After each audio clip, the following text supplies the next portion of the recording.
Hello दोस्तों, Ayush counselling start होने वाली है और अपन को ये तक नहीं पता कि प्रोफाइल कैसे क्रिएट करने और प्रोफाइल क्रिएट करने के बाद रजिस्ट्रेशन कैसे करना है। तो स्टेप बाय स्टेप अपन को यूज़र मैनुअल पता है कि यूज़र मैनुअल कैसे कैसे अपन को ये चीज़ करनी है। तो इसके लिए सबसे पहले तो मैं आपको बता दूं कि मेरा नाम नवीन कुमार मौर्य है और आपका बिकम अ डॉक्टर के यूट्यूब चैनल में बहुत बहुत स्वागत है। तो सबसे पहले सबसे सिंपल चीज़ क्या होती है, अपन को आयुष काउंसलिंग जब कर रहे होते हैं तो ऑल इंडिया काउंसलिंग भी इसी से होता है और स्टेट काउंसलिंग भी आयुष काउंसलिंग की वेबसाइट से ही होता है। ये चीज़ ए ट्रिपल सी में नहीं जाती है, क्यों नहीं जाती है, ये चीज़ मैं आपको आगे बताऊंगा। देखो, सबसे पहले तो यहाँ पे अगर आपको बताऊं कि सबसे पहले जैसे मेन वेबसाइट पर आ जाते हैं। मेन वेबसाइट पर आने के बाद दो चीज़ का ऑप्शन मिलता है। देखो, एक ये मिलता है, ये वाला कौन सा ऑप्शन है, जब यूजी आप एमपी स्टेट के हो और एमपी डोमिसाइल आपके पास है तब आप ये वाला ऑप्शन क्लिक करते हो। लेकिन अगर आपके पास नहीं है तो फिर आप क्या करेंगे, आप यहाँ पे जाएंगे, ऑल इंडिया कोटा पे आएंगे। ऑल इंडिया कोटा पे आने के बाद आपको ये सारी चीज़ करनी है। अब जैसे कि सबसे पहले अपन ऑल इंडिया कोटा की बात कर लें कि इसका यूज़र मैनुअल क्या है। देखो, इसका यूज़र मैनुअल के बारे में बात करें तो इसका this user manual is created for the demonstration purpose. मतलब कि बस सिखाने के हिसाब से ये बताया गया और ये लिखा भी है नीट यूजी काउंसलिंग 2025 के लिए है ये चीज़। ठीक है, यानी कि जो काउंसलिंग अभी होने वाली है। तो आपसे बहुत बड़ी रिक्वेस्ट है कि भैया आप लोग मेरे सपोर्ट के लिए थोड़ा सा सब्सक्राइब कर सकते हो और लाइक ज़रूर कर देना, क्योंकि मेरे उससे मेरा मोटिवेशन बहुत अपग्रेड होता है। और जिसके जिसके थोड़ा सा काउंसलिंग कराने में, काउंसलिंग प्रोसेस में अब दिक्कत आ रही है, समझने में दिक्कत आ रही है कि काउंसलिंग कैसे कराना है, तो क्योंकि बहुत ज़्यादा हेडिक होता है, हेक्टिक है ये थोड़ा सा समझना। क्योंकि एमपी का आयुष काउंसलिंग बहुत ज़्यादा ट्रिकी होता है। कब अपन को चॉइस फिलिंग करनी है, कब अपन को डॉक्यूमेंट वेरीफाई करवाना है, एडमिशन से पहले ही डॉक्यूमेंट वेरिफिकेशन कराना है, तो इसके लिए बहुत सारी कन्फ्यूजन होती है। और ये सारी चीज़ें हैं, तो मैं कमेंट बॉक्स में एक लिंक पिन कर रहा हूँ, उस पर जिसको जिसको फॉर्म फिल करना है तो बिल्कुल कर सकते हैं। अब ऑल इंडिया काउंसलिंग की जैसे बात करूँ तो ये वाले क्लिक अपन ने क्लिक किया हुआ है। इसी के साथ साथ नेक्स्ट पोजीशन पे अपन क्या आ जाते हैं, यहाँ पे अपन को एक चीज़, एक इंटरफेस देखने को मिलता है। वो क्या है, create new profile. Create new profile का ऑप्शन मिलता है। तो यहाँ पे अपन जैसे ही क्लिक करते हैं अपन को एक इंटरफेस और ओपन होता है कि अपन को क्रिएट न्यू प्रोफाइल कैसे करनी है। यहाँ पे अपन नीट का रोल नंबर डालेंगे, जॉब का 2025 का नीट का रोल नंबर था वो। डेट ऑफ बर्थ डालेंगे जिसका 2004 है, 2004 1 2001 यहाँ पे एक एग्जाम्पल के लिए लिखा हुआ है। सीक्रेट की, ये सीक्रेट की क्या डालना है, सीक्रेट की आपको पता है क्या डालना है, ये होता है आपने बहुत सारा इधर उधर कर रखा है तो आपको पता है। अब यहाँ पे आप जैसे ही क्लिक करते हैं तो क्रिएट आपका एक प्रोफाइल होगा जिससे कि एंटर 16 डिजिट का कॉम्बिनेशन, जो कि NEET application number plus zero NEET score का, ये सारी चीज़ आपको मिला के ये सीक्रेट कोड आपको यहाँ पर बना के डालना पड़ता है। तो सीक्रेट कोड बनाना थोड़ा सा मुश्किल होता है, लेकिन अगर आप ये चीज़ समझ गए तो ये चीज़ देखो, सीक्रेट एग्जाम्पल के लिए क्या है, देखो नीट का एप्लीकेशन नंबर आपका जो है, उसके बाद आपको जस्ट जीरो लगाना है। जीरो लगाने के बाद नीट का स्कोर नंबर डाल देना है। ये चीज़ आपका हो जाएगा सीक्रेट नंबर। ये देखो, ये चीज़ देखने को आपको मिल जाएगा, समझ जाओगे ये कैसे है। सीक्रेट नंबर बना के जैसे आपका प्रोफाइल क्रिएट हो जाता है, प्रोफाइल क्रिएट होने के बाद फिर आपका रजिस्ट्रेशन करना है। अब रजिस्ट्रेशन कैसे करना है, रजिस्ट्रेशन करने के लिए आपने जैसे प्रोफाइल क्रिएट करेंगे, आपका जो भी एनटीए के पास जो भी आपका डेटा रहेगा वो सारी चीज़ें एमपीआई को ट्रांसफ़र कर दी जाएगी। तो आपके यहाँ पे नाम, रोल नंबर, मार्क्स, पिताजी का नाम, आपके माताजी का नाम, हर एक चीज़, आप मेल है कि फीमेल है कि या और कुछ है, जो भी चीज़ है आपका यहाँ पे आ जाएगा। कॉन्टैक्ट डिटेल्स डालने के लिए बोला जाएगा, तो आप वही नंबर देना जिसमें पर्टिकुलरली 4 से 5 महीना आप कंटिन्यू रिचार्ज करने वाले हैं, क्योंकि सारी ओटीपी वगैरह यहीं आने वाली है। और एक ईमेल जरूर अटैच कर देना, क्योंकि कई लोग क्या होते हैं यहाँ पे ईमेल कुछ भी डाल देते हैं, या फिर आप साइबर कैफ़े से डलवाते, किसी एमपी ऑनलाइन सेंटर से आप फिल करवाते तो वहाँ abcd@gmail.com कर देते हैं। फिर आपके पास अगर इंपॉर्टेंट नोटिफिकेशन भी आना रहता है तो आपके पास नहीं आ पाता है। अल्टरनेट मोबाइल नंबर यहाँ पे एक और डाल देना है, ताकि अगर इस केस में आपको फॉरगेट करने का ऑप्शन मिले तो फॉरगेट आप कर पाएँ, तो ये नंबर आपका बैकअप करा दे। और ईमेल आईडी यहाँ पे सेम टू सेम यहाँ पे कॉपी पेस्ट कर देनी है। ठीक है, इसके बाद आपको फोटो आईडी प्रूफ करना है। कौन सी आईडी प्रूफ, यहाँ पे बहुत सारी आईडी प्रूफ कर सकते हैं। कौन कौन सी कंडीशन में, देखो, यदि आपका voter ID, PAN card, driving licence या और भी कुछ नहीं है तो ट्वेल्थ या टेंथ में आपका जो एडमिट कार्ड मिला था, एडमिट कार्ड में आपकी फ़ोटो जरूर होती है, वो चीज़ यहाँ पे आप अपलोड कर सकते हैं, तो वो सारी चीज़ें हो जाएगी।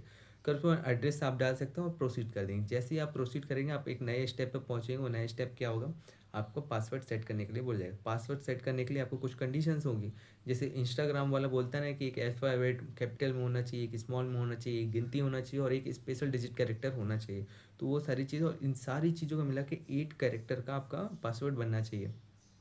तो पासवर्ड आप बना लेंगे। जैसे ही आप पासवर्ड बना लेंगे उसके बाद आपको आएगा सक्सेसफुल कैंडिडेट का जो प्रोफाइल क्रिएशन होगा वो डन हो जाएगा और ग्रीन भी हो जाएगा। ठीक है, अब अपन होते हैं यहाँ पे, ये सबसे इंपॉर्टेंट स्टेप समझनी होती है। यहाँ पे 1 2 3 4 5 स्टेप होती है। उन पाँचों स्टेप में से अपन को कौन सी स्टेप तक जाना है, कब? चॉइस डॉक्यूमेंट वेरिफिकेशन से पहले यहाँ पे कैंडिडेट ने प्रोफाइल क्रिएट कर लिया। अब देखो प्रोफाइल क्रिएट के लिए प्रोफाइल आपको दिख जाएगी जैसे ही आप लॉगिन करेंगे। अब अपन को क्या करना है? Registration form. तो रजिस्ट्रेशन फॉर्म आप जैसे ही फिल करते हैं इसके लिए अपन को क्या करना है? पेमेंट करनी पड़ती है। पेमेंट कितनी करनी पड़ती है? 500 रुपये लगा था पिछले साल। अब ये चीज़ डायरेक्ट अटेंडेंस शीट कहाँ से आ जाएगी? एनटीए के थ्रू आ जाएगी। आपको कुछ भी करने की ज़रूरत नहीं है। Attendance seat received from NTA, ये आपको देखने को मिल जाएगा। ये क्या लिखा है? Attendance seat received from NTA. तो इसके लिए आप टेंशन नहीं लेना, ये कीजिए। ये ऑल इंडिया काउंसलिंग बता रहा। अभी एमपी स्टेट काउंसलिंग के बारे में भी बताऊंगा। तो वही चीज़ बोल रहा हूँ, जिसने अभी तक सब्सक्राइब नहीं किया तो प्लीज़ सब्सक्राइब कर लेना, और लाइक किए बिना तो मत ही जाना। और भी ऐसी इंपॉर्टेंट वीडियोस मैं आपके लिए लाने वाला हूँ। हाँ देखो, ये सारी चीज़ें हैं, ये सारी चीज़ें आपको फिल करनी है। डोमिसाइल डिटेल्स भी फिल करनी है। आप कहीं के भी हो, यूपी के हो, बिहार के हो, महाराष्ट्र को, कुछ भी हो, यहाँ पे डिटेल्स डालनी है। क्लास डिटेल्स डालनी है आपको। ओबीसी, एससी, एसटी, ओबीसी कुछ भी डालना है, जो भी आपका हो। क्वालिफाइंग डिटेल्स आपको डालनी है। और ये चीज़ आपको बहुत इंपॉर्टेंट, ये सारी चीज़ आपको कैरी करनी है। ये कहाँ पे लाना है आपको? Allotted candidate have to report physically in Pandit Khushilal Sharma government ayurvedic college Bhopal for physical document verification and format admission process in allotted college. Accordingly, the candidates are required to report verification center with all original document and prescribed fees and वगैरह वगैरह। Declaration आप करेंगे। Declaration में क्या यहाँ टिक करना है, save data कर देंगे, आपकी डिक्लेरेशन हो जाएगी और आप नेक्स्ट प्रोसेस में पहुँच जाएंगे। नेक्स्ट प्रोसेस जो चीज़ होती है, इसमें क्या होगा? आपका कॉन्टैक्ट डिटेल वगैरह दोबारा फिल करना है, और फिर आप यहाँ पे दो ऑप्शन होते हैं। कौन कौन सा? Back to registration form. अगर आपको कोई चीज़ दोबारा सुधारनी है, कुछ एडिट करनी है, तब जाके आप यहाँ पे करेंगे, और नहीं तो फिर आप प्रोसीड फॉर पेमेंट। जैसे ही आप पेमेंट डन कर देते हैं, आपको फिर एडिट का ऑप्शन नहीं मिलता। एडिट का ऑप्शन आप दोबारा पोर्टल खोलेंगे, एडिट करेंगे, फिर 50 रुपीज़ का चार्ज देंगे, फिर वो एडिट होगा। लेकिन ये चीज़ ना करें, दोबारा एडिट करने की झंझट ना पालें। आप पेमेंट का अपने हिसाब से कर सकते हैं। Debit card, UPI, net banking, everything available है। तो ये सारी चीज़ें आप करने के बाद जैसी पेमेंट आपका डन होता है, आपके पास ये स्लिप आ जाएगी। आपको ये प्रिंट करना है। प्रिंट करने के बाद आपको कलर प्रिंट या normal black and white print, आप जैसा चाहें वैसा कलर कलर प्रिंट रहेगा तो ज़्यादा बेटर होता है। तो ये सारी चीज़ आप पासवर्ड एंड आईडी दोनों चीज़ लिख के नोट करके कहीं स्पेशल जगह पर रख लेना, क्योंकि बार बार इंसान भूल जाता है और फॉरवर्ड करने में बहुत दिक्कत जाती है। कैंडिडेट का रजिस्ट्रेशन डन हो जाता है और यहाँ ग्रीन कलर का आपको टिक मिल जाता है।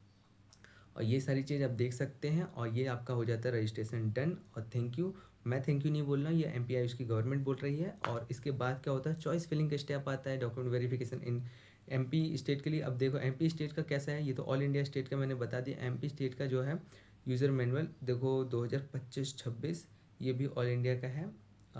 मैं आपको ये दिखा दूँ, इसको साइड कर दूँ। हाँ, ये एमपी स्टेट का अभी रिलीज़ नहीं हुआ यूज़र मैनुअल, लेकिन 2024 बैच का है। 2024 यानी लास्ट ईयर का जो बैच था, इन्होंने अपना ये यूज़र मैनुअल डाल रखा था। तो यूज़र मैनुअल के बेसिस पे वही यूजी काउंसलिंग पे आप जाएंगे।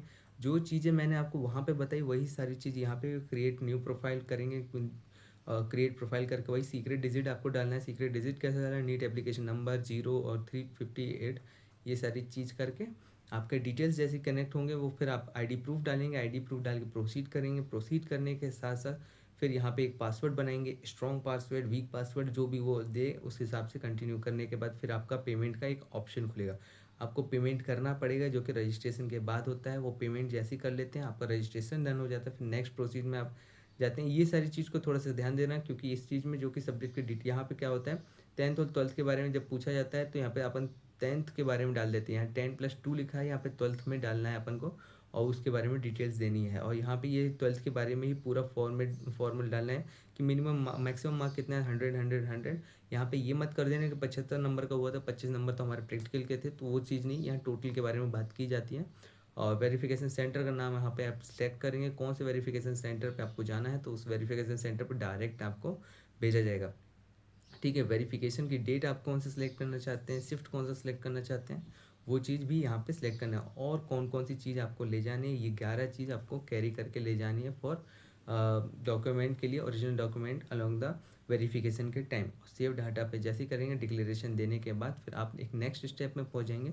नेक्स्ट स्टेप में पहुंचने के बाद फिर वही दो ऑप्शन होते हैं, बैक टू रजिस्ट्रेशन फॉर्म। अगर आपको कुछ एडिट करना है तो बैक टू रजिस्ट्रेशन फॉर्म पे जाएंगे, या फिर पेमेंट करके आप अपना डेटा को सेव करके नेक्स्ट स्टेप में पहुंच के अपना प्रिंट ले लेंगे। जैसे आप पेमेंट करते हैं, पेमेंट करने के बाद आपका ये सारी चीज़ रजिस्ट्रेशन वगैरह डन हो जाता है। अब आपको क्या होता है कि अब आपको वेरिफिकेशन के लिए जाना है। जिस कॉलेज में आपने सेलेक्ट किया है उस कॉलेज में, जिस शिफ्ट में सेलेक्ट किया है उस शिफ्ट में आपको वेरिफिकेशन के लिए जाना है। और ये चीज़ हो जाती है यहाँ पे, कैंडिडेट का रजिस्ट्रेशन डन, डॉक्यूमेंट वेरिफिकेशन का स्टेप आपका आ जाता है जिस सिलेक्ट में आपने जो किया हो, और यहाँ पे भी हो जाता है। Thank you. वीडियो पसंद आई तो ज़रूर से लाइक कर देना। वीडियो थोड़ी सी लंबी हो गई है। चलो मिलते हैं नेक्स्ट इंपॉर्टेंट वीडियो में, तब तक के लिए take care and bye bye.